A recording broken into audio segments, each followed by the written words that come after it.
গো এই দুনিয়ার মানুষগুলো কেউ তো কারো নয় যে বুঝবে তোমার মনের কথা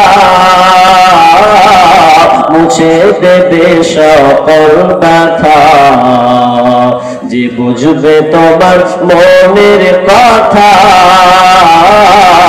মুছে দেবে সকল ব্যথা সে আল্লাহর সাথে বলো কথা থাকবে না কোনো ভয় সে আল্লাহর সাথে বলো কথা থাকবে না কোনো ভয় এই দুনিয়ার মানুষগুলো কেউ তো কারো নয় এই দুনিয়ার মানুষগুলো কেউ তো কারো নয় একলা জীবন একলা মরণ একলা চলতে কিসের ভয় এই দুনিয়ার মানুষগুলো কেউ তো কারো নয় প্রাণ পাখি তুমি ওরে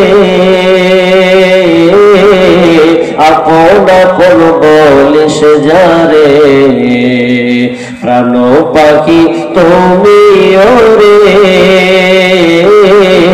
আপন আপন বলিস যারে মরার পরে রাখবে ঘরে ভুলে যাবে দুদিন পর মরার পরে রাখবে ঘরে ভুলে যাবে দুদিন পর এই দুনিয়ার মানুষগুলো কেউ তো কারো নয় এই দুনিয়ার মানুষগুলো কেউ তো কারো নয় একলা জীবন একলা মরণ একলা চলতে কিসের ভয় একলা জীবন একলা মরণ একলা থাকতে কিসের ভয় এই দুনিয়ার মানুষগুলো কেউ তো কারো নয় গো এই দুনিয়ার মানুষগুলো কেউ তো কারো নয়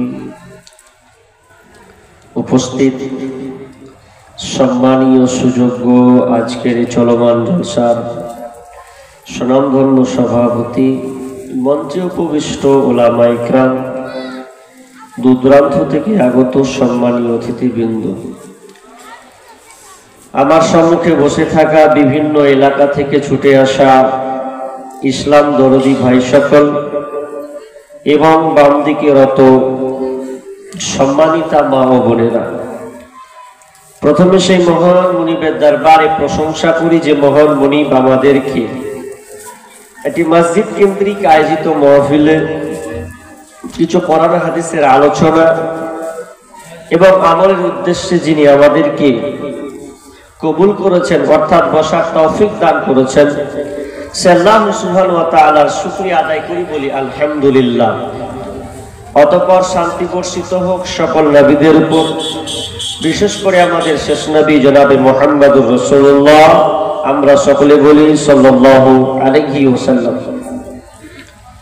সম্মানিত উপস্থিতি আমার পূর্বে দুইজন আলোচক আমার শোনা মতে তারা আলোচনা করেছেন আর আমার পরে কোনো আলোচক নাই শেষ বক্তা লাস্ট প্রধান নয় লাস্ট বক্তা আর লাস্ট বক্তা যা থাকে ওই ভাঙা চূড়ায় থাকে বেশি থাকে না তা আমি আপনাদের মহাগ্রন্থ আল কোরআন থেকে তিনটি আয়াত পড়েছি এই আয়াতকে সামনে রেখে আজকে আমার আলোচ্য বিষয় কোরআন কোরআন আল্লাহ আমাদের দিলেন কেন কারণ কোরআন ছাড়া আমরা কেউ জান্নাতে যেতে পারবো না কোরআন ছাড়া আমরা কেউ সফল কাম হতে পারবো না বিশ্বনবী যখন তিনি নবী হননি আল্লাহ উনাকে কোরআন দেননি যতক্ষণ কোরআন আল্লাহ দেননি ততক্ষণ তিনি সাকসেস হননি তিনি নিজে সংগঠন করেছেন হেল্পফুল ফজল কিন্তু সংগঠন করে কোনো লাভ ফায়দা হয়নি যতক্ষণ না কোরআন আল্লাহ দিয়েছেন পৃথিবীতে আল্লাহ অনেক ধর্মের মানুষ আল্লাহ তাআলা পৃথিবীর মধ্যে পাঠিয়েছেন এক একটা ধর্মের গ্রন্থ কিতাব আছে, কিন্তু ওগুলো হচ্ছে মানব রচিত কিতাব। আর যেগুলো আসমানি কিতাব ছিল ওগুলো সব শেষ হয়ে গেছে। তাওরাত, ইনজিল, জবুর এগুলো সব শেষ। একখানে শুধু আসমানি গ্রন্থ কিতাব আছে, তার নাম হচ্ছে আল কোরআন। এই কোরআন এমন একটি কিতাব যে কোরআনের ফলে আপনি দুনিয়ায় চলতে গেলে সঠিক রাস্তা খুঁজে পাবেন, আপনি জান্নাত যেতে পারবেন, জাহান্নাম থেকে বাঁচতে পারবেন। কিন্তু হতভাগা আমরা কোরআনকে ছেড়ে দিয়েছি। কোরআনটা কি একটু আমাদেরকে জানা দরকার। আপনার পরিচয় যদি আপনাকে বলি তো আপনি পুরো আপনার নাম, আপনার বাপের নাম, আপনার মায়ের নাম, আপনার বংশ পরম্পরা হয়তো অনেক বলে দিবেন। কিন্তু আমি যদি আপনাকে কোরআন সম্পর্কে জিজ্ঞাসা করি যে কোরআনের পরিচয়টা কতটুকু জানো, জানি না, এতটুকু বলবো। কিন্তু কোরআন কেন এলো, কোত্থেকে এলো, লিলে কি ফায়দা আছে, এ কয়েক কথা আপনাদের সামনে শেয়ার করছি। তার আগে কথা হচ্ছে যে আল্লাহ সুবহানাহু ওয়া তাআলা কোরআন যে আমাদেরকে দিলেন, এ কোরআনটা কেমন। নবী যখন কোরআন তেলাওয়াত করে তো মানুষ বলে, কাফের মুশরিকরা, মক্কা নগরী মানুষেরা বলছে নবী কোরআন পড়ছে, তো এগুলো কার কারিশমা গো? নবী কি বানিয়ে বানিয়ে বলছে নাকি? নবী আবার কখন আপনার কিনা কবিতা বানালো, কখন তিনি রাইটার হলেন, তিনি কখন গণক হলেন, ইত্যাদি কথা তারা উঠাতে লাগলো। আল্লাহ সুবহানাহু ওয়া তাআলা তখন নবীকে বলছেন, যারা আপনাকে এগুলো বলছে তাদেরকে আপনি পাল্টা উত্তর দেন। কোরআনটা এত সুন্দর করে তৈরি বানানো, ছন্দ আকারে, মনে হচ্ছে কবি হয়ে গেছেন, নানা রকম মুক্তি তাকে দেওয়া হচ্ছে। কিন্তু আসলে কোরআনটা কি? এটা কি মানুষের তৈরি না আল্লাহ পাঠিয়েছেন? কোনটা বলেন তো, কথা বলতে হবে। মানুষের তৈরি না আল্লাহ পাঠিয়েছেন? জোরে বলেন, খেয়ে আসেননি? জি, না পারলে বলেন, পারবেন না মানে দুনিয়াবি কার্যকলাপ তো একবারও বলেন না পারবো না, সবই সাকসেস। আমার সঙ্গে ভাই কথা বলেন, এখন প্রায় 11:15, এখন ঘুমানোর কত অনেকে এখন 2 ঘন্টা আগে নাক ডাকতেন নাকি? একটু কথা বলেন যে কজন আছেন। কোরআন কার বাণী? আল্লাহর বাণী। কিন্তু এ কোরআন নিয়ে আবার একটু ঝামেলা আছে, ওই ঝামেলাটা আগে বলবো। আগে যারা বলছে যে নবী কবি হয়ে গেছেন, আল্লাহ বলছেন না, ওদের পাল্টা জবাব দাও। বিসমিল্লাহির রহমানির রহিম। যখন মক্কা নগরী লোকেরা নবীর তেলাওয়াত যখন শুনছেন, সুরের তালে তালে, ছন্দের তালে তালে মিলিয়ে মিলিয়ে, তখন লোকেরা বলা শুরু করলো, নবী কখন কবি হয়ে গেছেন, নইলে এত সুন্দর করে ছন্দ কি করে মিলায়। ওয়া মা হুয়া বিকাউলি শাইর। আল্লাহ সুবহানাহু ওয়া তাআলা তাদের জবাবে বলে দিলেন, ওয়া মা হুয়া বিকাউলি শাইর কলিলাম মা তুমিনুন। এগুলো কোনো কবির কথা নয়, এগুলো কোনো শিল্পীর কথা নয় যে কবির কথা মনে করে কিছু কথা মানবে আর কিছুকে ছেড়ে দেবে, এমনটা নয়। যারা আমরা অনেকে সূরা ফাতিহা সবাই জানি, তাই তো? সূরা ফাতিহা জানেন তো? আচ্ছা হাত তুলেন তো, কে কে জানেন সূরা ফাতিহা? মাশাআল্লাহ, সবাই জানি। তাহলে সূরা ফাতিহা যে জানেন, তো সূরা ফাতিহাতে মিল আছে নাই, ছন্দ নাই? আছে তো, কত সুন্দর দেখেন। আলহামদুলিল্লাহি রাব্বিল আলামিন আর রহমানির রহিম মালিকি ইয়াউমিদ্দিন ইয়্যাকা না'বুদু ওয়া ইয়্যাকা নাস্তাঈন। যত যাবেন মিলবে মিলবে। অনেক সূরা আছে মিলিয়ে মিলিয়ে, ওয়াশ-শামসি ওয়া দুহাহা ওয়াল কমারি ইযা তালাহা ওয়ান নাহারি ইযা জাল্লাহা। আপনি অনেক সূরা আছে আপনি মিলাবেন এত ছন্দ সুন্দর আকারে। এই জন্য তারা মক্কার মুশরিকরা বলছে নবী কবি হয়ে গেছেন, নইলে এত সুন্দর করে মিলিয়ে পড়ে কেন? সত্যি মানুষ যখন কবিতা পড়ে, আবৃত্তি করে, ছন্দ পড়ে, তো এত সুন্দর লাগে, খুব ভালো লাগে। ছোটবেলায় যারা আমরা কবিতা পড়ি, বাচ্চা ছেলে যখন বলে শুনতে ভালো লাগে, কিংবা আমরা যারা স্কুলে, হাই স্কুলে পড়াশোনা করেছি, অনেক কবিতা পড়তে এত সুন্দর ভালো লাগে ছন্দ আকারে।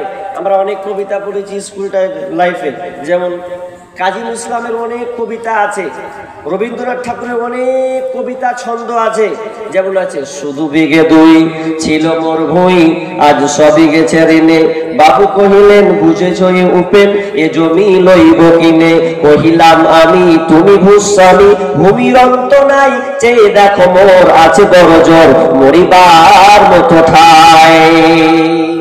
মিলিয়ে মিলিয়ে খুব ভালো লাগছে, কোরআনটাও মিলিয়ে মিলিয়ে আছে। তো সবাই বলছে নবী কবি ওই লেখা বানিয়ে বানিয়ে বলছে, তো আল্লাহ বলছেন না, নবী কবি বলে নয়, কবি কথা মনে করে তোমরা মানবে। ওয়ামা হুয়া বিকৌলি শাইর কলিলাম মা তুমিনুন, এগুলোকে তোমরা কবির মনে করে, কবির ছন্দ মনে করে মানবে, এমনটা নয়। এরপরে আবার কিছু লোক বলছে নবী এত সুন্দর করে ঘটনা বলতে পারে কি করে, গল্প এত সুন্দর করে গল্প বলছে, যে আশ্চর্য গল্প বলছে গো। কোরআনে অনেক ঘটনা, বনী ইসরাঈলদের আদম থেকে নিয়ে যত কাহিনী, ইম্পর্টেন্ট ঘটনা যদি আপনি পাবেন, সবচাইতে মহামূল্যবান একখানা কিতাব, তার নাম হচ্ছে কোরআন। এত গল্প, এত ইতিহাস ভরা আছে। মক্কার মুশরিকরা বলছে আল্লাহ রাসূল কখন ফের আবার কি হলো, হ্যাঁ এত সুন্দর করে গল্প মাখাতে পারছে। হ্যাঁ, মানুষ গল্প এত সুন্দর হয়, কিছু কিছু মানুষ দেখবেন, বাপদা, আমার চাচারা, আমার দাদুরা, দাদুর লেভেলের এখন নাই, পৃথিবী ছেড়ে চলে গেছে। উনারা যখন ছিলেন এক সময় ছোটবেলাতে আমাদেরকে গল্প শোনাতেন, তো গল্প গলা শুনে এত ভালো লাগতো যে মনে হচ্ছে আবার শুনি, আবার শুনি, আবার শুনি।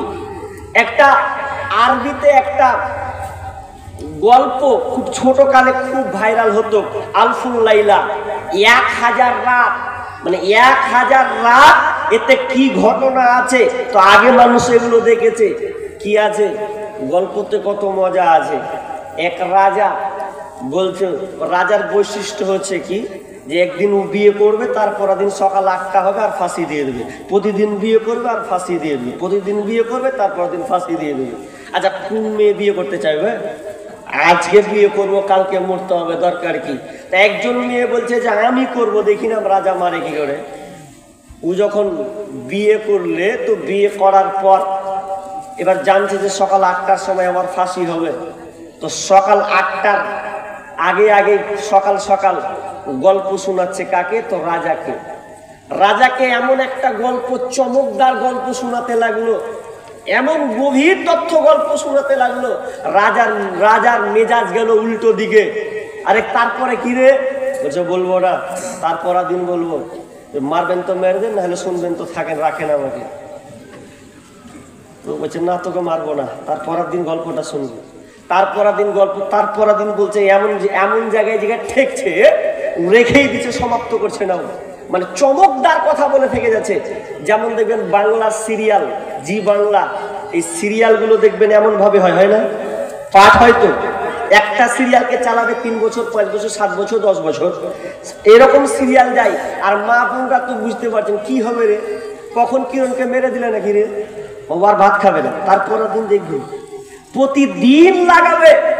তাহলে এই যে একটা ভারতবর্ষে মুসলমানদেরকে ডুবিয়ে মারার একটা চক্রান্ত, মেয়েদেরকে ডুবিয়ে দেওয়ার একটা চক্রান্ত হচ্ছে, তার নাম হচ্ছে সিরিয়াল। অথচ আজকে মা বোন সিরিয়ালের পাগল হয়ে গেছে। তো ওই রাজাকে গল্প শোনাচ্ছে, এমন ভাবে গল্প শোনাচ্ছে, চটকদারি গল্প। সবাই মা রাজা বলছে তোকে মারবো না, তারপর দিন করতে করতে করতে করতে 1000 পার হয়ে গেল। কি ইন্টারেস্টিং গল্প ছিল তার মধ্যে। তো সেই রকমই মক্কার মুশরিকরা বলছে যে আল্লাহ রাসূল এত সুন্দর গল্প বানাতে পারে। তা আল্লাহ কি বলছেন? ওমা বিকাউলি কাহিন কলিলাম মা তাযাক্কারুন। এগুলো কোনো গল্প কথকের কথা নয়, এগুলো কোনো গল্পধারীর কথা নয় যে তোমরা এগুলোকে উপদেশগুলোকে গ্রহণ করবে না, বরং এটা কি তানজিলুম মির রাব্বিল আলামিন। আল্লাহ বলছেন বরং এটা আল্লাহর পক্ষ থেকে এই নাজিলকৃত একখানা কিতাব, এই কোরআন খানা কোন পৃথিবীর দ্বারাই নয়, নবী ওগুলো বানিয়ে বানিয়ে বলেন না, বরং আসমান থেকে তানজিলুম মির রাব্বিল আলামিন, রবের পক্ষ থেকে এই কোরআন খানা নাজিল করা হয়েছে। মিডিলে একটা কথার সমাধান করে দিই, আপনার ভুলটা ভাঙবে। কি ভুল? ভালো করে শুনেন। আচ্ছা, আপনাদের একটা প্রশ্ন করি, যদি না পারেন, যদি ভুল বলে দেন তো আস্তাগফিরুল্লাহ বলে নিয়েন। আচ্ছা বলেন, কোরআনটা আল্লাহর সৃষ্টি না আল্লাহ নাজিল করেছেন, পাঠিয়েছেন, কোনটা? ভালো করে উত্তর দেন। কোরআন কি আল্লাহর সৃষ্টি না আল্লাহ তাআলা এই কোরআনকে পাঠিয়েছেন? জি, উত্তর দেন ভালোভাবে, সন্দেহ মারিয়েন না। আবার কেউ এটাও বলছেন ওটাও বলছেন। জি, একজন ছোট্ট বাচ্চা মেয়ে, ওর ভাবি, তোর ভাবি কি, ওর ভাবি হচ্ছে প্রেগনেন্ট, পেটে বাচ্চা, তো বাচ্চা ছেলে তো একটু দুষ্টমি করছে, ভাবি ভাবি তোমার পেটে বাচ্চা আছে না? বলছে হ্যাঁ রে। তো বলছে কে কি বলছে বলতে পারবো না, কিন্তু আমি ছোট হিসাবে আমি 100% বললে উত্তর দিতে পারবো। কি, যে তোমার পেটে কি আছে না আছে, ছেলে আছে, বাচ্চাটা কি হবে না হবে এটা আমি বলে দেবো। আর যদি উত্তর যদি না হয় তাহলে আমি আমার কান কেটে ফেলে দেবো। তখন ভাবি তখন বলছে যে বল বল কি হবে, আমার পেটে কি আছে বল, তোর থেকে শুনো। কত চালু মাল রেখে ওকে বলছে আপনার পেটে কি আছে আমি বলে দিতে পারবই, আর যদি আমার কথা সঠিক না হয় তো দু কান কেটে ফেলে দেবো।